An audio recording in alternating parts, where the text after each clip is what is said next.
Meu marido estava testando os quadris novos da vizinha de 68 anos, mas agora ele roubou uma loja e foi depositar o dinheiro no banco em frente. Eu tive que parar várias vezes para vomitar enquanto escrevia isso. Oi, desculpa se isso for longo, mas é difícil resumir as loucuras do meu marido. Bem, meu marido Malcolm. Acho que isso vai fazer sentido com as coisas que preciso contar sobre ele, porque tudo isso é louco, muito louco. Ele sempre foi o tipo prestativo, às vezes até de um jeito irritante. É o tipo que para ajudar a trocar pneus na estrada e que recolhe as lixeiras de todos na nossa rua. Era uma das coisas que eu gostava nele quando nos conhecemos há 8 anos, até que começou a ser irritante. Ou talvez tenha se tornado irritante por causa do que vou contar. Há cerca de 9 meses nossa vizinha, a senhora Shen, fez uma cirurgia de quadril, aquela que Malcolm provavelmente agora chama de sugar mama Shen. E não, ela não é uma mulher que se conserva bem ou é atraente para a idade. Ela tem 68 anos e se precisou de uma cirurgia de quadril, não sei como alguém poderia imaginá-la como uma amante voraz.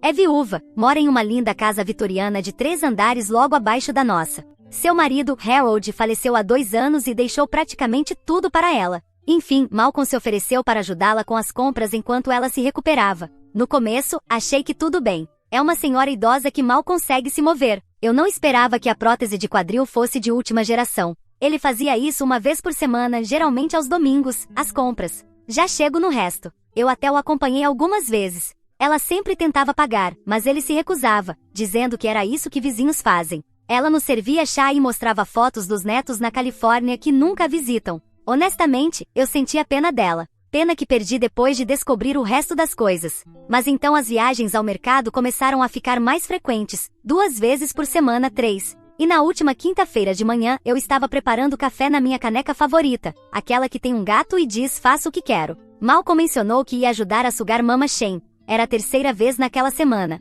Notei que ele estava usando perfume, o perfume caro dele também, não aquele body spray barato que normalmente usa para o trabalho. Estava usando o caro mesmo, feito com virgens de uma montanha perdida no meio do Japão, só para ir fazer compras, de tão caro que era. Mas não disse nada porque, sinceramente, Malcolm sempre foi vaidoso com a aparência. Esse homem tem mais produtos de cabelo do que eu. Além disso, ninguém imaginaria que ele estava aprontando com a senhora Shen. Fui trabalhar como sempre. Sou higienista dental, então passei a manhã com os braços enfiados até o cotovelo na boca dos outros, sem pensar em nada além da gengivite do próximo paciente. Depois, durante o almoço, recebi uma mensagem da nossa cooperativa de crédito. Algo sobre o financiamento da caminhonete ter sido quitado por completo. Ainda devíamos $18 mil na caminhonete. Pensei, obviamente deve ser um erro. Uma falha no sistema. Ou ganhamos na loteria dos empréstimos. Liguei no meu intervalo, sentada no carro no estacionamento, comendo um sanduíche triste de posto de gasolina. A moça no telefone estava super alegre, como se estivesse dando uma boa notícia.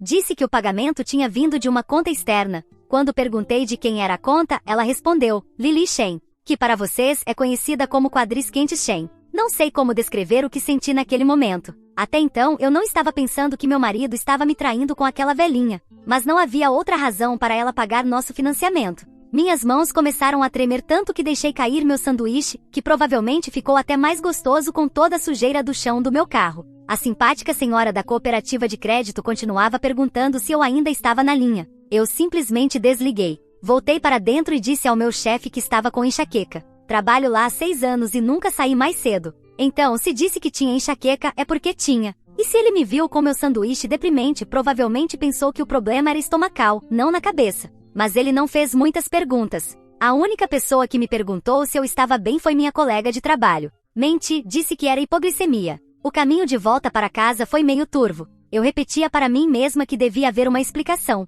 Talvez a senhora Shen estivesse senil. Talvez quisesse pagar outra coisa e entrou na conta errada. Talvez Malcolm tenha mencionado nossos problemas financeiros e ela quis ajudar. Velhas ricas fazem isso às vezes, né? Tipo aquelas histórias de garçonetes que recebem gorjetas de $10 mil.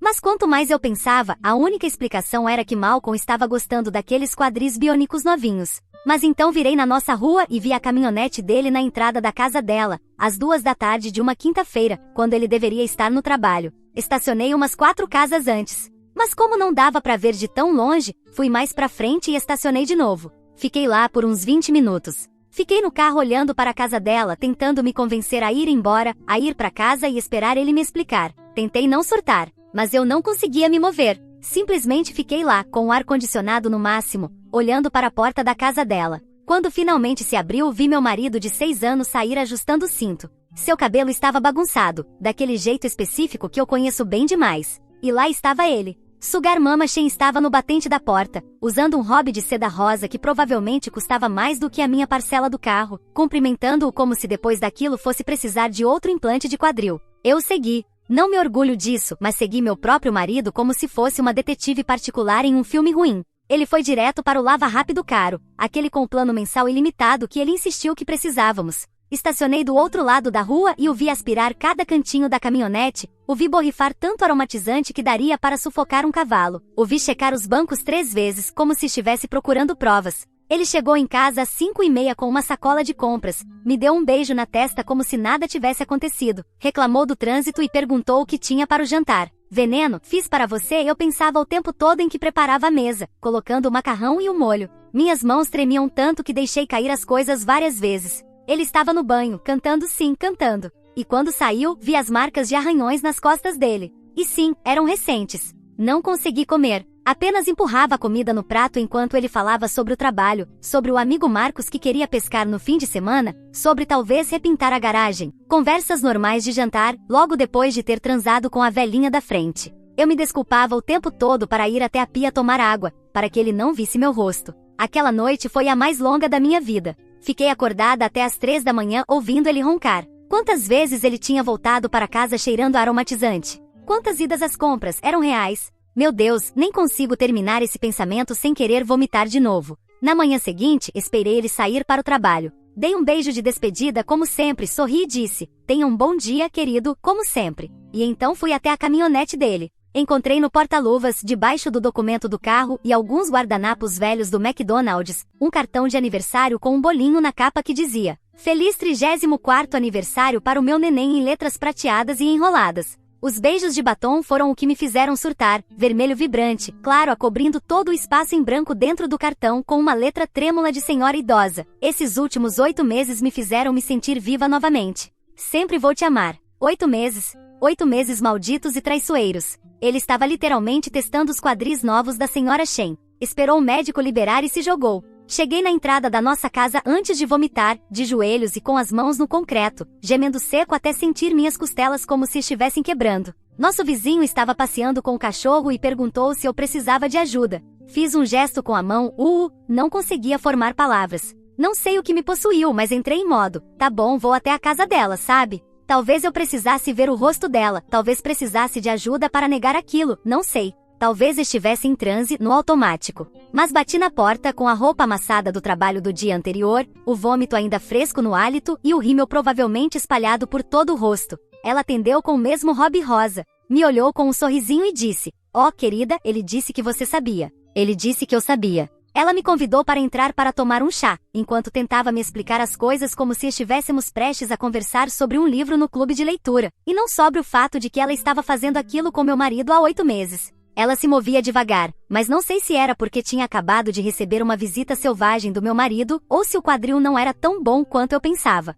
Foi então que ela me mostrou o testamento. Tirou de uma pasta sobre a mesa como se estivesse esperando para mostrar aquilo a alguém. A casa, sua linda casa vitoriana de $800 mil, seria do Malcolm. Ela mudou o testamento 2 semanas atrás. Olha, eu sei que parece muito, mas esses últimos meses com seu marido me trouxeram mais alegria do que senti desde que Harold morreu. Quando você chega à minha idade, percebe que a vida é curta. Por que não passá-la com alguém que te faz sentir viva novamente? Ela continuou falando sobre como estava sozinha, sobre como Malcolm a fazia rir, sobre como idade é apenas um número, e ela dizia, e o coração quer o que o coração quer. Ela me explicava que não era uma simples infidelidade, porque ela era só uma senhora idosa e meu marido estava apenas ajudando, nada mais. Ela normalizava como se não fosse algo tão preocupante, porque não era como se Malcolm estivesse com uma garota de 20 anos. Fazia parecer que ele estava prestando um serviço à terceira idade. Saí correndo da casa no meio da frase dela. Simplesmente me levantei e corri. Ouvi ela me chamar, algo sobre ser só por mais um tempinho, e que depois ficaríamos com a casa. Confrontei Malcolm naquela noite. Mostrei o cartão, contei sobre o testamento e perguntei como ele podia fazer isso conosco. Querem saber o que ele me disse? Que eu estava exagerando, que era só um pequeno serviço em prol de um bem maior, e achou que eu não me importaria, porque não era com uma mulher mais jovem e bonita do que eu. Que ele queria me surpreender e que quando eu visse a casa que ele tinha conseguido para nós, o resto ficaria no passado. Então, quando comecei a arrumar uma mala, ele veio atrás de mim pelo quarto, dizendo que eu estava louca, que nada tinha sido tão intenso assim. Agora estou na casa da minha irmã. Já se passaram 2 semanas, e a cada dia descubro uma nova atrocidade. Meu advogado de divórcio, que mal consigo pagar, está trabalhando no caso. Com tudo que sei e tudo que está surgindo. Na quinta passada, tive que passar na nossa casa para pegar o correio. Há uma placa de vende-se no jardim. Ele está vendendo nossa casa sem me dizer nada. Meu advogado já está sabendo. Nossa casa. A que compramos juntos, que pintamos juntos e onde supostamente criaríamos nossos filhos. O nome da corretora? Brenda Shen, a sobrinha da Sugar Mama.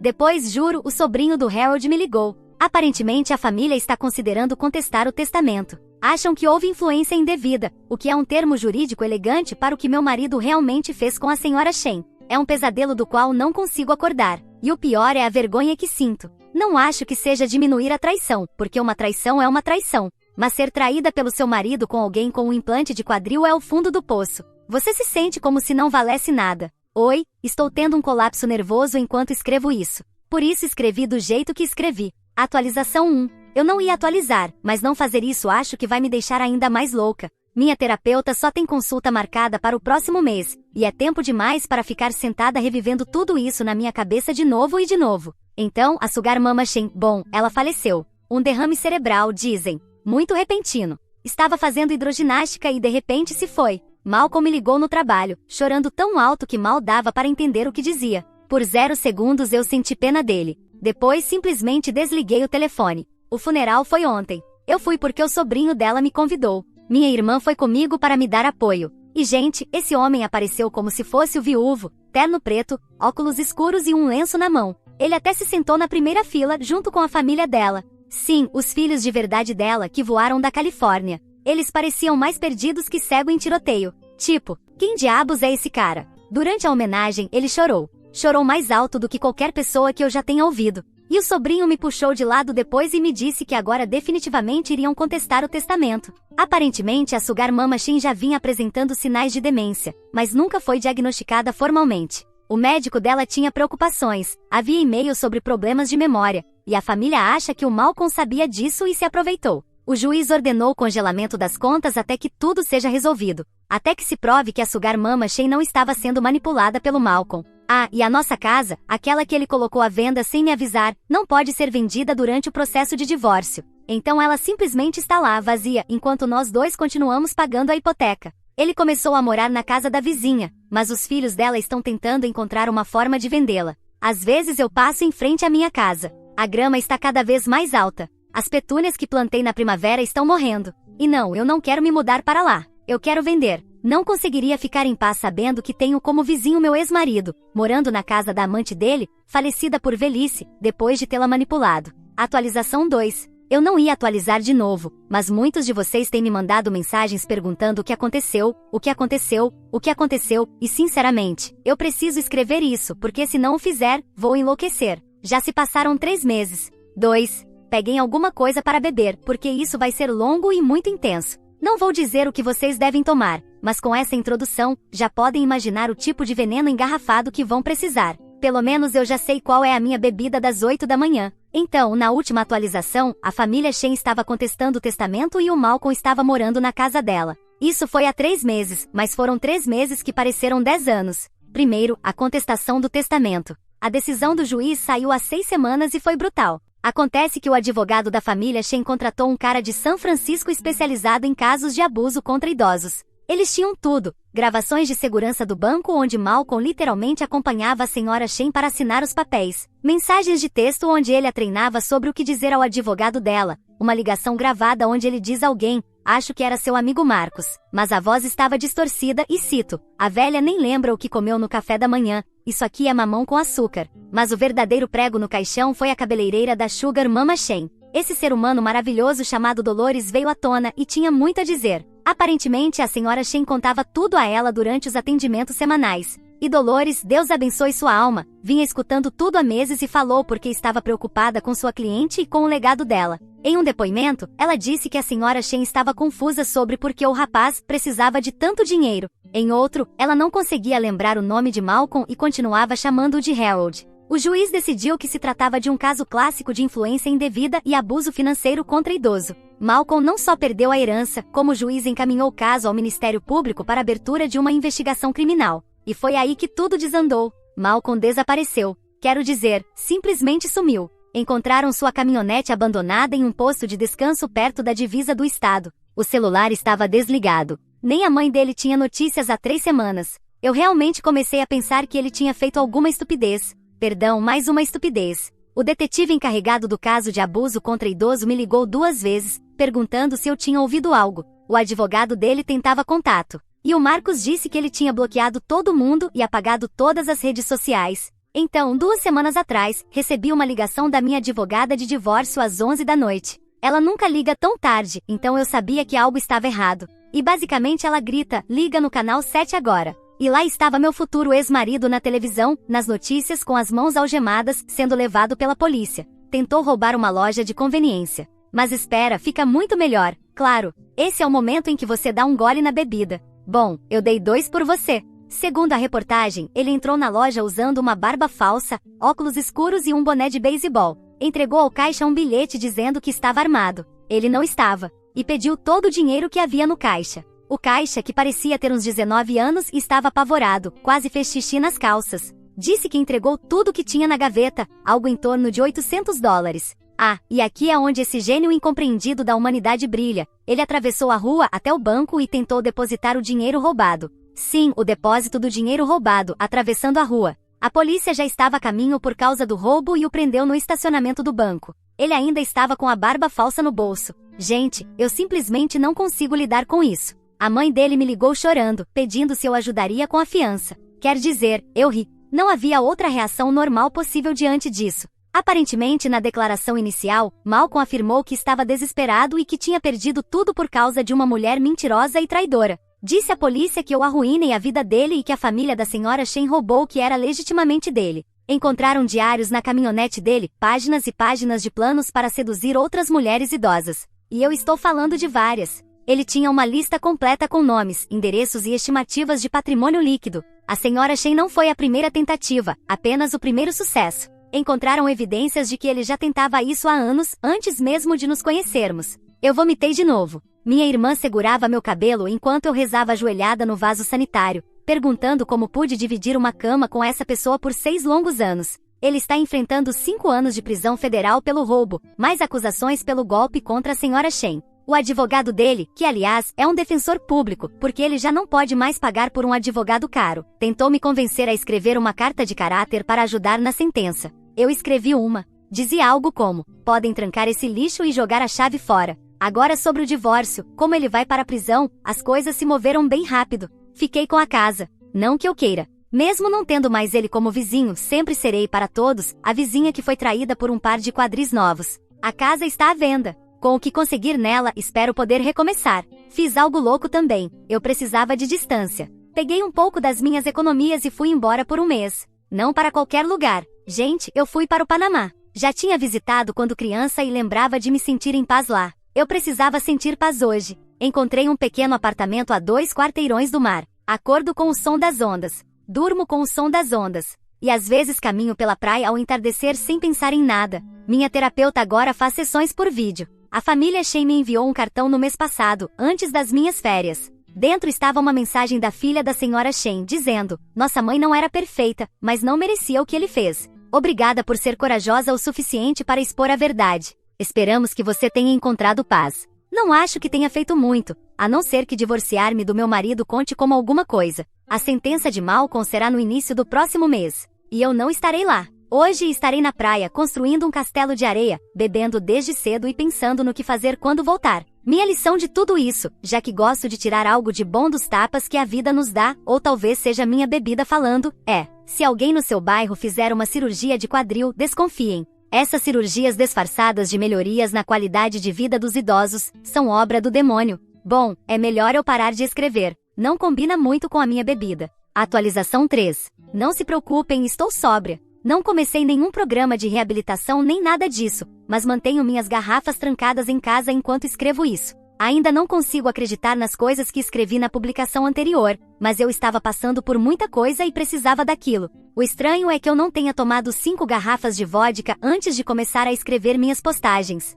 É o que qualquer pessoa numa situação como essa faria, 1 ou 2 copos por postagem. Acho até recomendável para não enlouquecer. Minha casa ainda está à venda, mas espero vendê-la em breve e me mudar daqui. Talvez até voltar para o Panamá, mas de forma mais permanente. O clima, as praias, tudo lá me faz muito bem. E ainda posso trabalhar com a mesma coisa que faço aqui, só que levando uma vida um pouco diferente e afastada de tudo isso. Ah, e prometo beber menos. Não é como se eu pudesse fazer uma limpeza dental tomando. Aquilo era só nas férias. Agora é sobriedade e aproveitar o maldito karma do meu marido. Meu marido foi condenado a um total de 9 anos de prisão e só poderá pedir liberdade condicional após 7. Por mim, tudo certo. Ficar com a casa no divórcio depois da traição dele me parece um acordo justo. Claro que eu estaria mentindo se dissesse que não gostaria que na cadeia dessem um quadril novo para o Malcolm, só para obter um pouquinho mais de vingança. Mas, para ser sincera, duvido muito que existam presos que se encarreguem de vinganças contra senhoras idosas. Além disso, depois da minha visita, não tenho tanta certeza de que o Malcolm tenha abusado tanto assim.